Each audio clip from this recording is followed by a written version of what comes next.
എന്തായാലും നമുക്ക് നമ്മുടെ ടീമിന് ഞങ്ങളൊരു കത്ത് കിട്ടുമ്പോൾ ഞാൻ മാത്രമല്ല ശ്രദ്ധിക്കും, നമ്മുടെ പ്രൊഡ്യൂസറും നമ്മുടെ ക്യാമറ സുഹൃത്തും മറ്റ് എല്ലാവരും അത് വായിക്കാറുണ്ട്. അപ്പോൾ ഞങ്ങൾ എല്ലാവരും കൂടി തിരഞ്ഞെടുത്ത മറ്റൊരു കത്ത് വളരെ കൗതുകകരം എന്ന് പറയാമെങ്കിൽ അവർക്ക് അദ്ദേഹത്തിന് കുറേ സംശയങ്ങളുണ്ട്.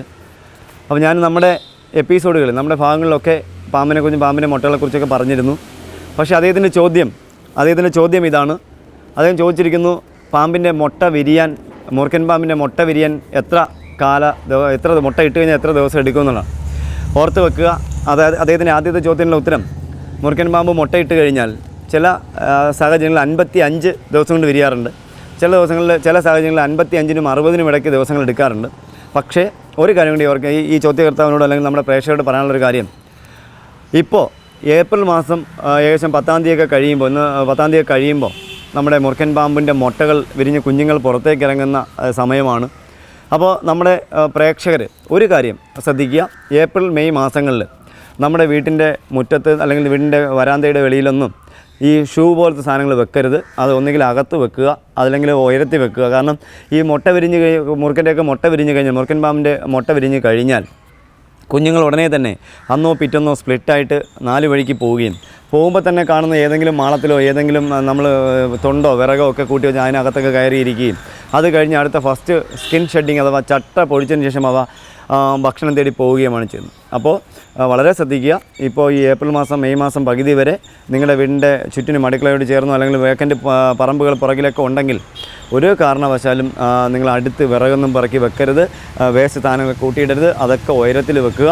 അല്ലെങ്കിൽ ഈ കാല അളവുകൾ ഈ ഒരു മാസം കഴിയുന്നത് വരെ നിങ്ങൾ സഞ്ചരിക്കുമ്പോൾ നിർബന്ധമായിട്ട് ചെരുപ്പ് തട്ടി അതുപോലെ ഇല ഉണങ്ങിക്കിടന്നാൽ അത് കാലുകൊണ്ട് ഇങ്ങനെ നീക്കാതെ ഒരു ചൂല് കൊണ്ടോ കമ്പ് കൊണ്ടോ മാത്രമേ നീക്കാൻ പാടുള്ളൂ. കാരണം ഈ ഇലയുടെ അടിയിലൊക്കെ ഇരുട്ടായതുകൊണ്ട് രാത്രി സഞ്ചരിക്കുന്ന പാമ്പിൻ്റെ കുഞ്ഞുങ്ങൾ വന്ന് അതിനകത്തിരിക്കും. അപ്പോൾ അറിയാൻ നമ്മൾ ചവിട്ടുമ്പോൾ കടിയേൽക്കും. അങ്ങനെ കഴിഞ്ഞ വർഷം വീട്ടിനകത്ത് അണലിയുടെ കുഞ്ഞിനെ കണ്ടിട്ട് ഒരു അമ്മ കാലുകൊണ്ട് നീക്കിയപ്പോൾ അത് കാലിൻ്റെ വെള്ളയിൽ കടിക്കുകയും തിരുവനന്തപുരത്ത് കഴക്കൂട്ടത്തിനടുത്താണ് കടിക്കുകയും ആ അമ്മയ്ക്ക് കടിയേറ്റ് അത് അമ്മ ആരുടെയും പറഞ്ഞില്ല. പക്ഷേ അമ്മ വൈകിട്ടായപ്പോൾ അമ്മയ്ക്ക് ക്രിട്ടിക്കലായി.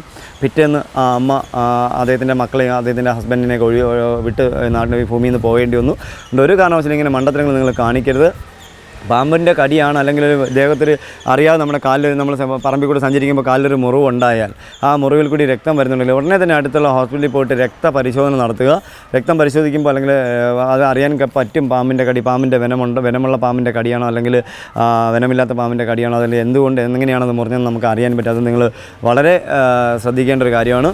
അതുപോലെ അദ്ദേഹം ചോദിച്ചിരിക്കുന്ന മറ്റൊരു കാര്യം, പാമ്പിൻ്റെ മുട്ട വിരിഞ്ഞാൽ ഉടനെ ആ പാമ്പിന് വെനമുണ്ടാകുമോ എന്നുള്ളതാണ്. അത് നല്ലൊരു ചോദ്യമാണ് നമ്മുടെ പ്രേക്ഷകർക്ക്.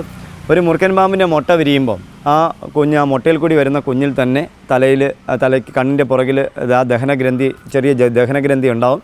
ആ ദഹനഗ്രന്ഥിയിൽ പ്യുവറായിട്ടുള്ള ഒരല്പ വെനം അതിനകത്ത് ഉണ്ടാവും. പല്ലും വളരെ ചെറിയ ഷാർപ്പായിട്ടുള്ള വളരെ ചെറിയ കുഞ്ഞ് പല്ലും ഉണ്ടാവും. ഉടനെ കടിച്ചെന്ന് പറയുന്നത് അപകടം ഉണ്ടാവുന്നില്ല. പക്ഷേ അത് മണിക്കൂറുകൾ കഴിയും തോറും അതിൻ്റെ പല്ല് ആക്റ്റീവ് ആവുകയും കടിക്കുകയും ചെയ്യുന്നു. അങ്ങനെ കടിയേറ്റാലും ജീവൻ നഷ്ടപ്പെടില്ല. പക്ഷേ ചില ആൾക്കാർക്കാണെങ്കിൽ നമുക്ക് അറിയേണ്ട ഒരു കാര്യം, നമുക്ക് പാമ്പിൻ്റെ വെനം കൊണ്ട് ഒരുപാട് മരുന്നുകൾ കണ്ടെത്തിയിട്ടുണ്ട്. പക്ഷേ ഒരു കാര്യം കൂടി, ഈ പ്യുവറായിട്ടുള്ള വെനം ആയതുകൊണ്ട് ചില ആൾക്കാർക്ക് കടിയേറ്റ് കഴിഞ്ഞാൽ അറിയാൻ കഴിയില്ല. പക്ഷേ അത് ബ്ലഡ് ക്യാൻസർ പോലുള്ള അസുഖങ്ങൾക്ക് അല്ലെങ്കിൽ മറ്റ് അസുഖങ്ങൾക്കൊക്കെ അത് ചിലപ്പോൾ ഔഷധമായി മാറും. അത് അറിയാതിരുന്ന ബോഡി റെസിസ്റ്റ് ചെയ്യും.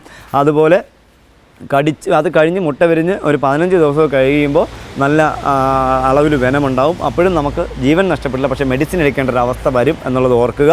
അതുപോലെ മറ്റൊരു കാര്യം, പ്രസവിക്കുന്ന പാമ്പാണോ അണലി എന്ന് അദ്ദേഹം ചോദിക്കുന്നു. പ്രസവിക്കുന്ന വെനമുള്ള പാമ്പുകളിൽ അണലിയാണ് പ്രസവിക്കുന്ന പാമ്പ്. പക്ഷേ മറ്റൊരു ചോദ്യമുള്ളത്, വീണ്ടും നമ്മൾ കഴിഞ്ഞ ഒരു ഭാഗത്ത് ഈ ഇതുപോലത്തെ ഒരു കത്തിന് മറുപടി നമ്മൾ കൊടുത്തിരുന്നു. അപ്പോൾ വീണ്ടും ഒരു ചോദ്യം കൂടി വന്നിട്ടുണ്ട്. അദ്ദേഹം ചോദിച്ചിരിക്കുന്നത്, ശംഖുവരയൻ പാമ്പും വെള്ളി വരയൻ ചുരുട്ടയും അഥവാ ചുവർപ്പാമ്പും തമ്മിലുള്ള വ്യത്യാസം എന്ത് എന്നുള്ളതാണ്. ശ്രദ്ധിക്കുക, ശംഖുവരയൻ പാമ്പ് നല്ല കറുപ്പും തല ഉരുണ്ടിരിക്കുകയും തലയിടുന്ന ഒരു 1.5 ഇഞ്ച് മാറിയിട്ട് മാത്രമേ വരകൾ തുടങ്ങാറുള്ളൂ. ഉരുണ്ട തലയാണ്. വാലറ്റം വരെ വരയുണ്ട്. അത് സിംഗിൾ വര, ഒറ്റ വര പകുതി, ശരീരത്തിൻ്റെ പകുതി വരെ ഒറ്റ വരയായിട്ട് പോവുകയും അത് കഴിഞ്ഞാൽ 2 വരയായിട്ട് വാലറ്റം വരെയും പോവുകയാണ് ചെയ്യുന്നത്. പിന്നെ ചുവർപ്പാമ്പിൻ്റെ കറുത്ത ചുരുട്ട്, വെള്ളിവരയൻ ചുരുട്ടയുടെ ചുവർപ്പാമ്പിൻ്റെ ഒരു പ്രത്യേകത, തല ചെറിയ തലയും ട്രയാങ്കിൾ ഷേപ്പിൽ ത്രികോണാകൃതിയിൽ കാണുന്ന തലയും തലയുടെ തൊട്ടടുത്ത് മുതൽ വാലറ്റം വരെ സിംഗിൾ വരുമ്പോൾ ശരീരത്തിൻ്റെ മധ്യഭാഗത്ത് വീതി കനം കുറവും താഴേക്ക് പോകുമ്പോൾ വീതി കൂടിയും വരുന്നതാണ് ചുവർപ്പാമ്പിൻ്റെ വരകൾ. അഥവാ നമ്മുടെ ഡ്രാഗൺ വൂൾഫ് സ്നേക്ക് എന്നറിയപ്പെടുന്ന പാമ്പ്. അപ്പോൾ ഇത് രണ്ടും തമ്മിലുള്ള വ്യത്യാസം ഇതാണെന്നുള്ളത് മറന്നു പോകാതിരിക്കുക. അപ്പോൾ അതുപോലെ നീളം കൂടുതലും ശംഖുവരൻ പാമ്പിനാണ്, ഡ്രാഗൺ വൂൾഫ് സ്നേക്ക് അഥവാ ചുവർപ്പാമ്പിന് നീളം കുറവാണെന്നുള്ളതും കൂടി അറിഞ്ഞു വെക്കുക. എന്തായാലും നമ്മുടെ നമ്മൾ തിരഞ്ഞെടുത്ത ഈ 2 കത്തുകൾക്ക് മറുപടിയായി. ഇനിയും നിങ്ങൾക്ക് ഇതുപോലെ എന്തെങ്കിലും സംശയങ്ങളുണ്ടെങ്കിൽ നിങ്ങൾക്ക് ധൈര്യമായിട്ട് വിമർശനങ്ങളായാൽ പോലും നിങ്ങൾക്ക് വിമർശിക്കാനും നല്ല നന്മയോടെ അറിയിക്കാനുമുള്ള കാര്യങ്ങളൊക്കെ നിങ്ങൾ നമ്മുടെ കൗമുദി ടിവിയുടെ സ്നേക്ക് മാസ്റ്റർ എന്ന പ്രോഗ്രാമിനെ കുറിച്ച് കത്തുകൾ അയക്കാം. അതിന് തക്കതായ മറുപടി അല്ലെങ്കിൽ നല്ല മറുപടികൾ ഞങ്ങൾ നിങ്ങൾക്ക് നൽകുന്നതായിരിക്കും. നിങ്ങളുടെ അഭിപ്രായങ്ങളും നിർദ്ദേശങ്ങളും സംശയങ്ങളും ഞങ്ങളെ അറിയിക്കുക. അറിയിക്കേണ്ട വിലാസം: to the producer, snake master, Kaumudi TV, Kaumudi buildings, Pettah, Thiruvananthapuram. Email: kaumudi.tvsnakemaster@gmail.com. പാമ്പുകളെ കണ്ടാൽ നിങ്ങൾ വാവാ സുരേഷിനെ വിളിക്കുക. വിളിക്കേണ്ട നമ്പർ 9387974441.